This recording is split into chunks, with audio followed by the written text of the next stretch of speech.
3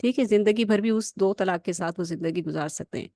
اور اگر پھر جھگڑا ہوا, پھر طلاق ہوئی, تو پھر یہ طلاق بائنہ ہوگی اور علیحدگی ہو جائے گی, پھر وہ ایک دوسرے پر حرام ہے. ٹھیک ہے, یہ مختصر سا طلاق کا ہوا.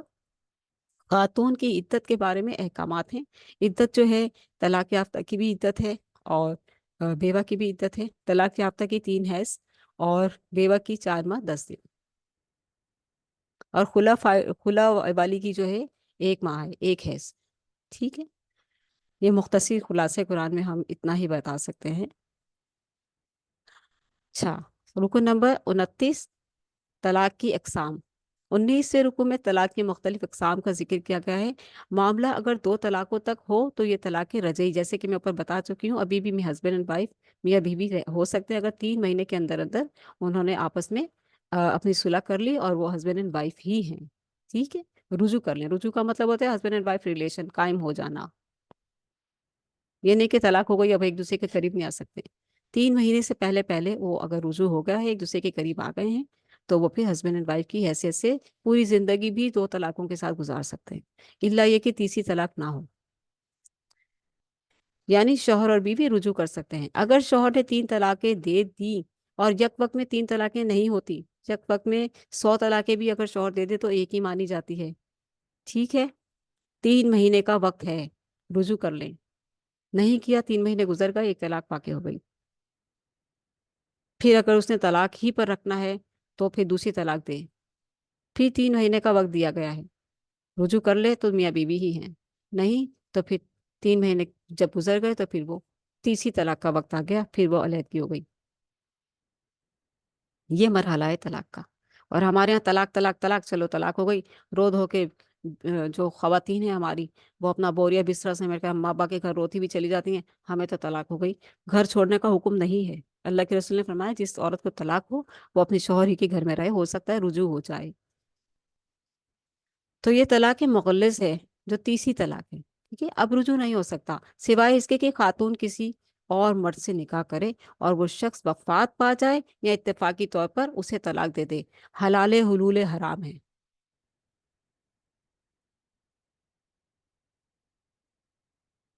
حلال کی نیت سے نکاح حرام ہے, ناپسندیدہ ہے. اللہ کے رسول نے ناپسندیدہ قرار دیا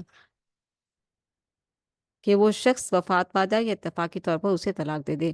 تو اب سابقہ شوہر یعنی کہ جو ایکس ہسبینڈ ہے اس کے پاس واپس نکاح کر کے جا سکتی ہے.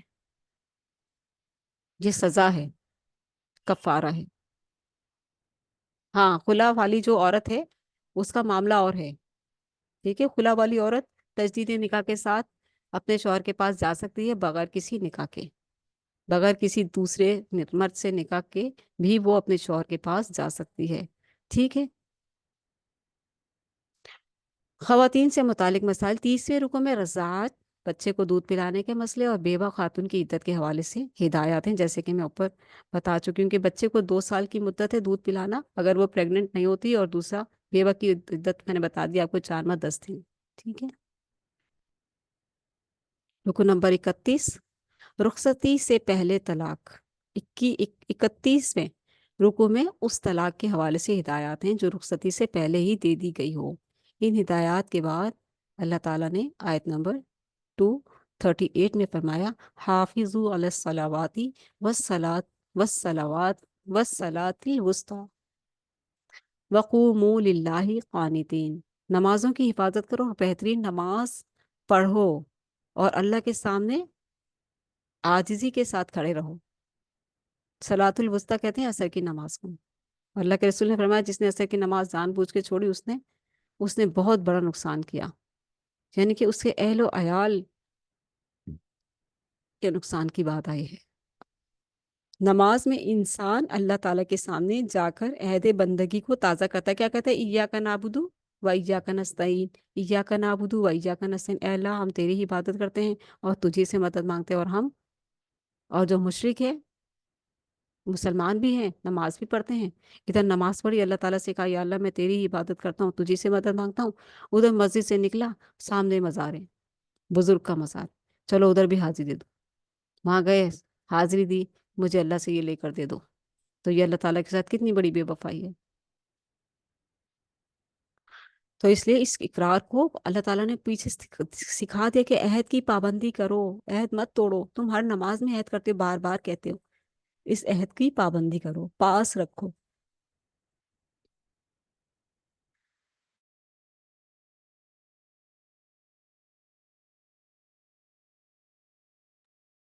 اچھا، کہ اے اللہ ہم تیری ہی عبادت بندگی کریں گے اور تجھی سے مدد چاہیں گے۔ پھر اس اقرار پر قائم رہیں۔ سرکشی نے کرتی ہے دھندلے نقوش بندگی، سرکشی نے کرتی ہے دھندلے نقوش بندگی، یعنی کہ بندگی کا جو ایک وہ تھا، ایک خوبصورتی تھی، وہ دھندلے ہو گئے، دوسری محبتیں بھی آ گئی نا، یعنی مسجد سے نکلے مزار بھی چلے گئے۔ یہ ہے سرکشی، یہ ہے بغاوت، یہ ہے بے وفائی اللہ سے۔ آؤ سجدے میں گریں، لوہے جبیں تازہ کریں۔ اور اس کا مطلب، سرکشی کا مطلب یہ بھی کہ نمازوں کو بے دریک چھوڑتے چلے جانا۔ تو کہا آؤ سجدے میں کریں، گریں، لوہے جبیں تازہ کریں۔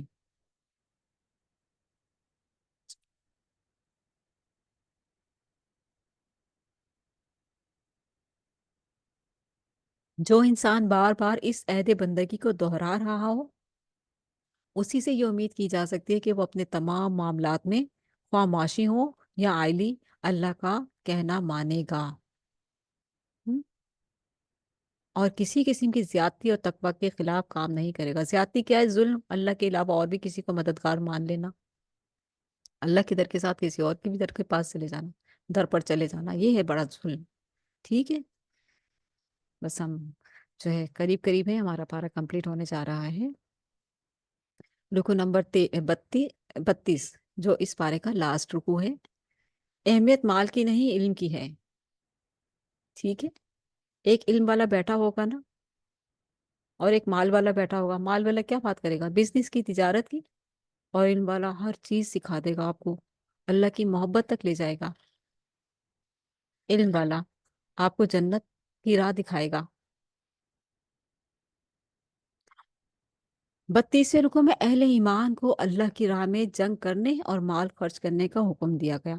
بشارت دی گئی کہ جو مال اللہ کی راہ میں خرچ کیا جائے گا اسے اللہ اپنے ذمہ قرض حسنہ قرار دیتا ہے۔ جو خاص طور سے یوں، جب اللہ کے رسول صلی اللہ علیہ وسلم نے حکم دیا کہ آؤ جنگ کے لیے مال دو، تو اللہ تعالیٰ اسے کیا کہتا ہے؟ قرض حسنہ، یہ مجھ پہ قرض ہے میرے بندے، یہ میں تجھے لوٹا دوں گا، میرے بندے یہ مجھ پر تیرا قرض ہے، میں تجھے اس سے بہت بڑھا چڑھا کر دوں گا، تجھے بہت خوش کر دوں گا، تو نے مجھے خوش کیا ہے، میں تجھے خوش کر دوں گا، اور روز قیامت اس کا کئی گنا اجر بڑھا کر عطا فرمائے گا۔ اسی رکو میں بنی اسرائیل کے بزدل لوگوں کی مثال بطور عبرت پیش کی گئی۔ کیوں؟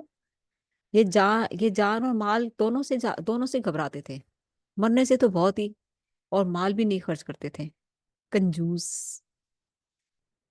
نہ مال نکالتے تھے نہ جان، تو بالکل ہی نہیں۔ جنگ میں جا کر شامل ہو کر واپس لوٹ آتے تھے۔ جنگ عہد میں انہوں نے یہی تو کیا تھا، 300 عبداللہ بن ابی، کیا نام تھا اس کا، اس کے پیچھے مسلمانوں کے ساتھ جنگ عہد میں شامل ہوئے 300، اور جو ہے واپس لوٹ آئے، عین موقع پر واپس نکل گئے وہاں سے۔ مسلمانوں نے دیکھا کہ 300 لوگ ہمارے ساتھ جو تھے وہ واپس چلے گئے، ہم تنہا رہ گئے۔ نہیں، اللہ کے رسول نے کہا اللہ ہے ہمارے ساتھ، اللہ ہے ہمارے ساتھ۔ تو یہ دھوکا، مرنے سے ڈرتے ہیں بیچارے، اور مال خرچ کرنے سے بھی۔ تو بنی اسرائیل کو اللہ نے فلسطین پر فتح دے دی تھی۔ اب یہاں دیکھتے ہیں تھوڑا سا بھی پیچھے سے، اسی رکو میں بنی اسرائیل کے بزدل لوگوں کی مثال بطور عبرت پیش کی گئی۔ اچھا ہاں، کیا مثال ہے؟ کہ بنی اسرائیل کیونکہ مرنے سے ڈرتے تھے نا، بنی اسرائیل کو اللہ نے فلسطین پر فتح دے دی تھی، رفتہ رفتہ وہ دنیا داری میں پڑ گئے، اور اس کے نتیجے میں وہاں آباد ایک مشرک قوم ان پر غالب آ گئی، یعنی کہ ان پر ظلم و ستم کرنے لگی۔ وہ اس مشرک قوم سے ڈر کر اپنے شہر سے نکل گئے، یعنی کہ وہاں سے نکل گئے کہ بھئی یہ تو ہم پہ بہت ظلم کر رہے ہیں، کبھی ہمارے مطلب یعنی کہ مال لے لیا، کبھی کچھ کبھی کچھ۔ کیوں غالب کیوں آ جاتی ہیں قومیں؟ لاغرضی کی وجہ سے، بے پرواہی کی وجہ سے، اللہ کو چھوڑ کر اس کی نافرمانیوں کی وجہ سے، یہی وجہ بنتی ہے. تو انہوں نے یہ وجہ کی ہوئی تھی، دنیا داری میں لگے ہوئے تھے، عیاشیوں میں لگے ہوئے تھے، تو ان پر ایک بدماش قوم حاوی ہو گئی جو ان پر ظلم کرتی تھی. تو وہ لوگ اس علاقے کو، فلسطین کو چھوڑ کر دوسری جگہ آ گئے، نکل گئے. اللہ نے ان پر موت طاری کر دی، موت طاری کی. اللہ نے ان پر موت طاری کی اور پھر دوبارہ زندہ کر دیا. انہیں احساس ہوا کہ جس موت سے ہم ڈر رہے تھے وہ تو یہاں بھی آ گئی. اب ان میں اللہ کی راہ میں جنگ کرنے کا جذبہ پیدا ہوا، جنگ کرنے سے ڈرتے تھے. انہوں نے اس وقت کے نبی حضرت سموئیل علیہ السلام سے بادشاہ مقرر کرنے کی درخواست کی کہ وہ اپنے فلسطین میں دوبارہ جانا چاہتے تھے نا، اپنے ملک کو واپس حاصل کرنا چاہتے تھے. اور مرنے کے بعد انہیں دوبارہ زندگی جب ملی تو ان کے اندر جوش پیدا ہو گیا کہ ہاں،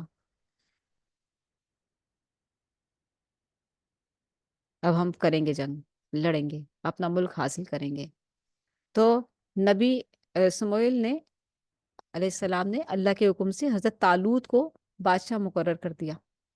بنی اسرائیل نے اعتراض کیا کہ یہ بادشاہ کیسے ہو سکتے ہیں، یہ تو مالی اعتبار سے انتہائی تنگ دست ہیں. اب ان کا دیکھنے کا انداز دیکھیں کیسا تھا کہ کوئی مالدار ہوگا تو ہی بادشاہ بن سکتا ہے. وہ مالداری میں نہیں تھے اتنے، لیکن اللہ تعالیٰ نے ان کو علم اور حکمت سے نوازا ہوا تھا. نبی نے جواب دیا کہ اللہ کی نگاہ میں مال کی نہیں بلکہ علم کی اہمیت ہے. اللہ تعالیٰ نے ان کو علم سے نوازا ہوا ہے، اللہ نے انہیں علم دیا ہے اور جسمانی قوت دی ہے جو کہ جنگ کے لیے ضروری ہے. اللہ ہمیں بزدلی، بخل اور قیل و قال سے بچائے. یہ ساری باتیں اللہ تعالیٰ بنی اسرائیل کی ہمیں کیوں بتا رہا ہے؟ اسی لیے بتا رہا ہے نا کہ ہم اپنے آپ کو چیک کرتے جائیں کہ کہیں ہمارے اندر تو یہ بیماریاں، مصیبتیں نہیں ہیں، یہ گناہ، بیماریاں ہمارے اندر تو نہیں کہیں. اللہ ہمیں بزدلی، بخل اور کیل و قال سے بچائے اور اپنی راہ میں مال اور جان لگانے کی توفیق عطا فرمائے. آمین.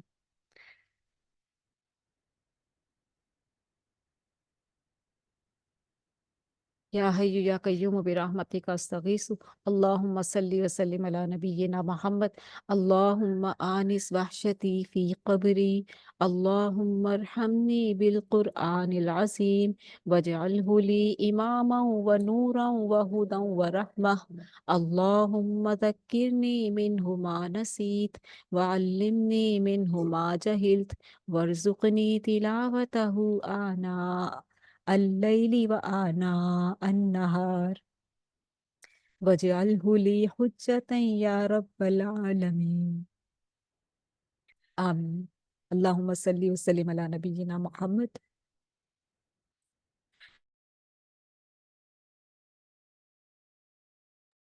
سبحانک اللہم وبحمدک نشہد ان لا الہ الا انت نستغفرک ونتوب الیک.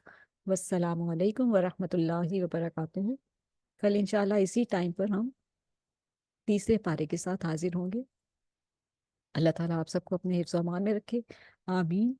السلام علیکم ورحمۃ اللہ وبرکاتہ. وعلیکم السلام.